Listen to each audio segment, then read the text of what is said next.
स्वागत है आपका मेरे चैनल माय हिंदी टीचर में। बच्चों, आज मैं आपको क्लास 7 की पुस्तक भाषा मंजरी से पाठ 8 हिंदी का चैप्टर अमीर खुसरो पढ़ाने जा रही हूँ। अमीर खुसरो को लिखा है कैलाश चंद्र भाटिया ने। बच्चों, इस पाठ का हम लोग पहले सारांश देख लेते हैं। प्रस्तुत पाठ में अमीर खुसरो के बारे में बताया गया है। अमीर खुसरो ने हिंदी के महत्व को प्रतिष्ठापित किया है। हिंदी भाषा के प्रति इनके गहरे लगाव के कारण उन्हें तूतीय हिंद की पदवी दी गई। उन्हें खड़ी बोली का प्रवर्तक माना जाता है। इनकी रचनाओं में खड़ी बोली हिंदी का प्रारंभिक रूप पाया जाता है। खुसरो की पहेलियां एवं मुकरियां आज भी हमारी लोक संस्कृति का हिस्सा हैं।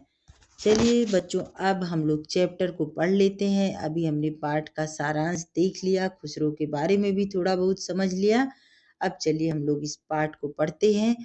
इस पाठ में जहाँ भी कठिन शब्द आएगा आप लोग अंडरलाइन कर लीजिएगा अपनी बुक में, और उसको मेरे साथ साथ सुनने के बाद समझने और बोलने का प्रयास कीजिएगा। चलिए देखते हैं बच्चों, इस पाठ को पढ़ती हूँ। और जहाँ भी आपको लगे खुसरो कौन थे, उनके पिता का क्या नाम था, माता का क्या नाम था और उनका जन्म कहाँ हुआ था, इन सारे शब्दों को, सारे वाक्यों को आप अंडरलाइन जरूर कर लीजिएगा, ताकि पता चल जाएगा खुसरो के गुरु कौन थे। जब भी आएगा वहाँ भी आप अंडरलाइन कर लीजिएगा, और खुसरो के माता पिता का नाम भी आप अंडरलाइन कर लीजिएगा। कौन कौन सी उन्हें भाषा आती थी, कौन कौन से वो वाद्य बजाते थे, ये सारी चीज़ों को हमें अंडरलाइन करना होगा। बीच में मैं आपको बताती रहूँगी, और जहाँ भी प्रत्यय, उपसर्ग और एक ही शब्द 2 बार यानी पुनरुक्त शब्द आएगा उसके बारे में भी आपको बता दूंगी। आप अंडरलाइन जरूर कर लीजिएगा, क्योंकि हम लोग पढ़ाई के साथ साथ गद्यांश जब भी पढ़ेंगे तो उसमें व्याकरण भी होना चाहिए बच्चों, और व्याकरण की समझ अलग से करने की जरूरत नहीं पड़ेगी। चलिए, फारसी और हिंदी के प्रसिद्ध कवि अमीर खुसरो का जन्म 1253 ईस्वी में उत्तर प्रदेश में गंगा नदी के किनारे एटा जनपद के पटियाली नामक गांव में हुआ था। इनके पिता अमीर सैफुद्दीन महमूद तुर्क थे। भारत आकर उन्होंने बादशाह अल्तमश की सेना में महत्वपूर्ण पद प्राप्त किया। उनकी माता बलबन के रक्षा मंत्री इमादुल मुल्क की पुत्री। देखिए यहाँ पर आ गया, उनके पिता क्या करते थे और माता। तो देखिए, उनकी माता बलबन की रक्षा मंत्री इमादुल मुल्क की पुत्री एक भारतीय महिला थी।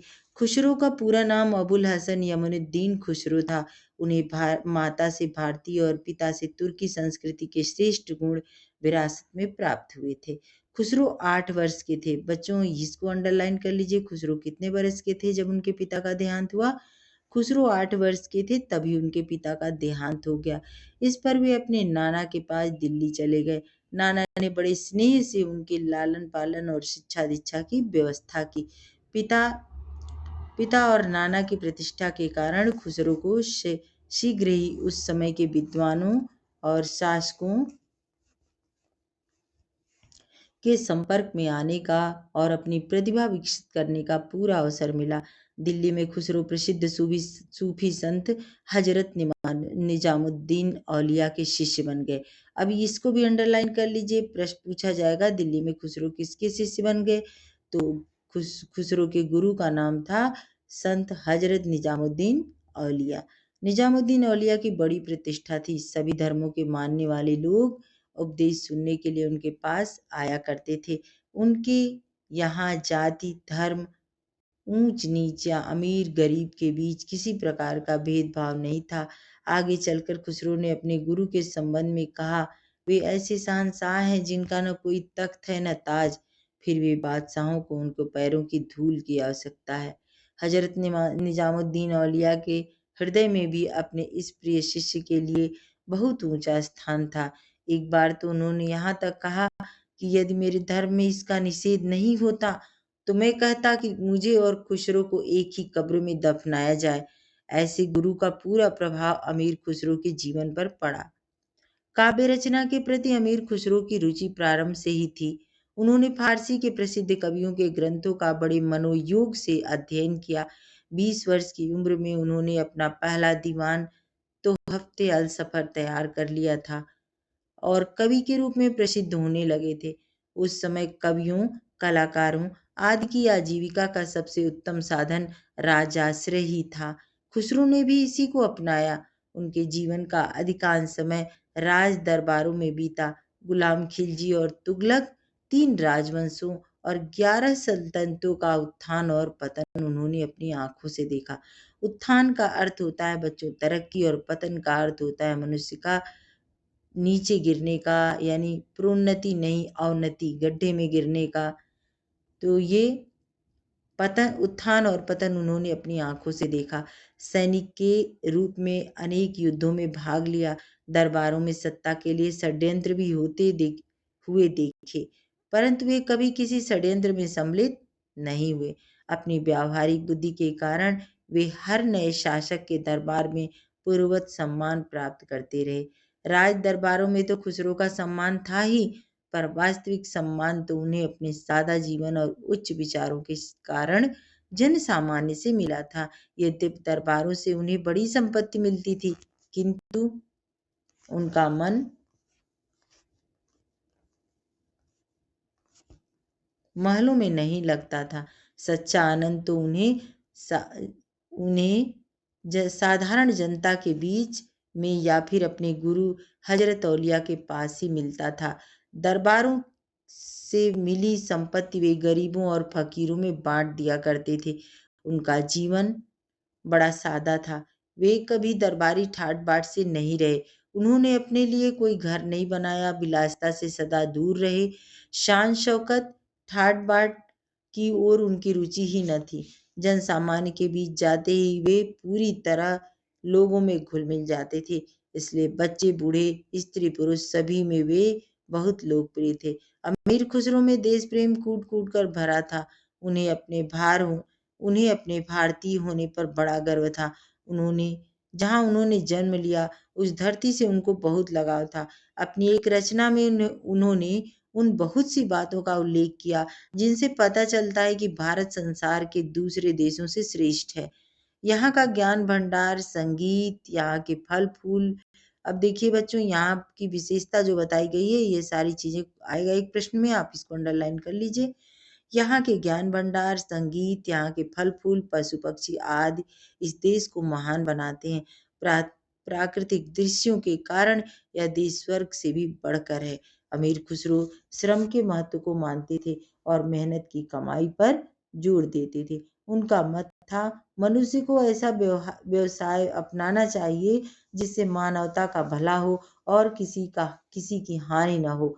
उनमें किसी प्रकार की धार्मिक रूढ़िवादिता नहीं थी। वे सभी धर्मों का आदर करते थे। उनका कहना था धर्म दिलों को जोड़ने का साधन है, तोड़ने का नहीं। इसलिए उनकी शायरी और अपने जीवन से उन्होंने भाईचारे, प्रेम और सहिष्णुता का संदेश दिया। सहिष्णुता में ता प्रत्यय है बच्चों। खुसरो एक महान साहित्यकार थे। अब पूछा जाएगा खुसरो के कौन कौन से गुण थे, वो क्या थे? तो देखिए, खुसरो एक महान साहित्यकार थे, अंडरलाइन कर लीजिए। वे अरबी, फारसी, उर्दू, तुर्की, हिंदी, संस्कृत के अतिरिक्त भारत की प्रादेशिक भाषाओं के ज्ञाता थे। उनको कौन कौन सी भाषा आती थी? वे अरबी, फारसी, उर्दू, तुर्की, हिंदी, संस्कृत के अतिरिक्त भारत की प्रादेशिक भाषाओं के ज्ञाता थे। उन्होंने सभी भाषाओं में साहित्यिक रचनाएं लिखी। लेकिन आज अरबी, फारसी, उर्दू और हिंदी में ही उनका साहित्य उपलब्ध है। यद्यपि उन्होंने काफी बड़ी संख्या में पुस्तकें लिखी, किंतु इनमें से केवल 18 पुस्तकें आज प्राप्त हैं। खुसरो की कितनी पुस्तकें प्राप्त हैं बच्चों? 18 पुस्तकें। माना जाता है कि उन्होंने खालिक बारी कोश भी बनाया था। जैसे शब्दकोश होता है ना, डिक्शनरी, वैसे ही खालिक बारी कोश भी उन्होंने बनाया था। उनके लिखे गीत, पहेली, मुकरी, जिसमें पहले कही हुई बात का अंत में खंडन सा करते हुए उत्तर देते हैं। दो सखुना, जिसमें 2 प्रश्नों का उत्तर एक ही होता है। निस्बत, समानता का संबंध। और ढकोसला, बेमेल और असमान शब्दों को मिलाकर तुकबंदी। आज इतने लोकप्रिय हुए कि 700 वर्ष से अधिक समय बीत जाने पर भी वे जन जन की जुबान पर हैं। कुछ ऐसी ही प्रसिद्ध रचनाओं के उदाहरण नीचे दिए जा रहे हैं। पहेली एक है, नंबर 1, खड़ा भी लोटा पड़ा भी लोटा है बैठा और कहे है लोटा लोटा। दूसरा है सामने आए कर दे दो मारा जाए न जख्मी हो आईना। तीसरा है एक थाल मोती से भरा सबके सिर पर औंधा धरा चारों ओर वह थाल फिरे मोती उससे एक न गिरे आसमान। मुकरी देखते हैं बच्चों। एक है पहला नंबर है शोभा सदा बढ़ावन हारा आंखों से छिन्न होत न न्यारा आए फिर मेरे मनरंजन ए सखी साजन ना सखी अंजन। ये अंजन यानी काजल के बारे में है। अगला है दूसरा मुकरी है दूसरी मुकरी वह आवे तब शादी होए वाह बिन शादी करे न कोई मीठे लागे उसके बोल ए सखी साजन ना सखी ढोल ढोल। ये ढोलक के बारे में है सखुन मुकरी है। अगला देखते हैं निस्बत। पहला है घोड़े और बजाज में क्या निस्बत थान और जीन का। आदमी और गेहूं में क्या निस्बत बाल का। आदमी के पास भी बाल है और गेहूं के पास भी बाल। दो सखुना रोटी जली क्यों घोड़ा अड़ा क्यों पान सड़ा क्यों क्योंकि फेरा न था। रोटी जल गई क्योंकि फेरी नहीं उल्टी नहीं गई थी। घोड़ा अड़ गया क्योंकि उसको फेरा नहीं गया था रस्सी। और पान सड़ा क्यों क्योंकि पान को फेरा नहीं जाएगा तो वो सड़ जाएगा। दूसरा है राजा प्यासा क्यों गधा उदासा क्यों लोटा न था। राजा इसलिए प्यासा था क्योंकि पानी पिलाने के लिए उसके पास लोटा नहीं था। लोटा एक बर्तन होता है बच्चों।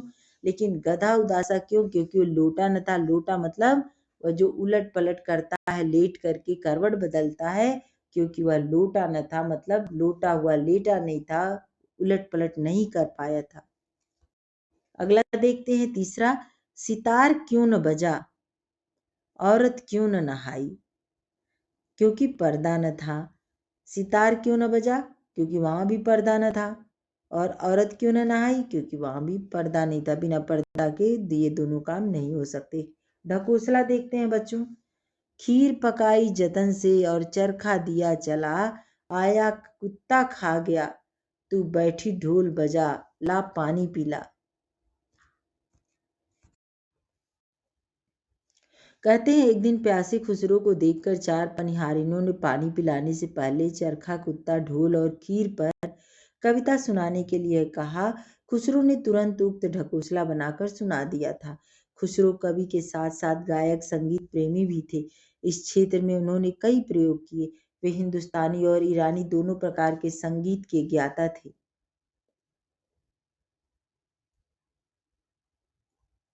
देखिए बच्चों यहाँ पे किस प्रकार के संगीत के ज्ञाता थे। गायक और संगीत प्रेमी भी थे। हिंदुस्तानी और ईरानी दोनों प्रकार के संगीत के ज्ञाता थे। कहते हैं सितार और तबले का आविष्कार अमीर खुसरो ने ही किया था। अब प्रश्न आएगा बच्चों कि सितार और तबले का आविष्कार किसने किया तो अमीर खुसरो ने किया था।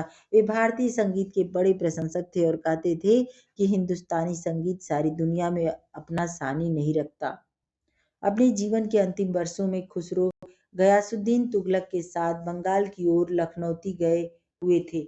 जब वे दिल्ली लौटे तो उन्हें पता चला कि इस बीच हजरत निजामुद्दीन औलिया का देहांत हो चुका था।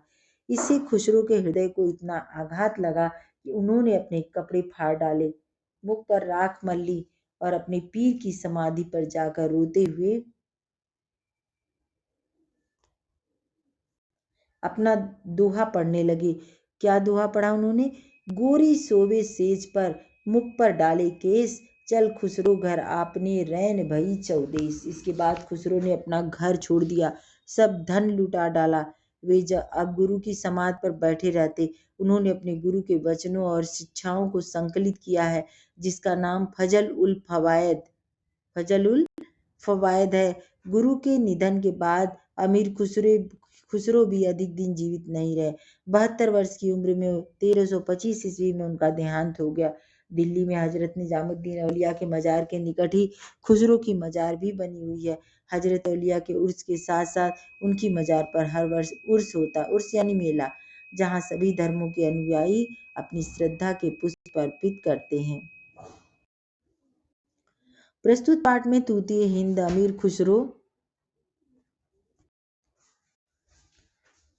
खुसरो का संक्षिप्त जीवन वृत्त प्रस्तुत किया गया है। इनकी कविताओं में खड़ी बोली हिंदी का प्रारंभिक रूप पाया जाता है।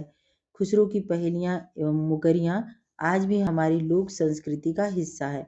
तूतीय हिंद अमीर खुसरो द्वारा हिंदी को महत्व दिए जाने तथा इस भाषा के प्रति लगाव के कारण उन्हें तूतीय हिंद की पदवी दी गई थी। चलिए बच्चों, इस पाठ को यहीं समाप्त करती हूँ।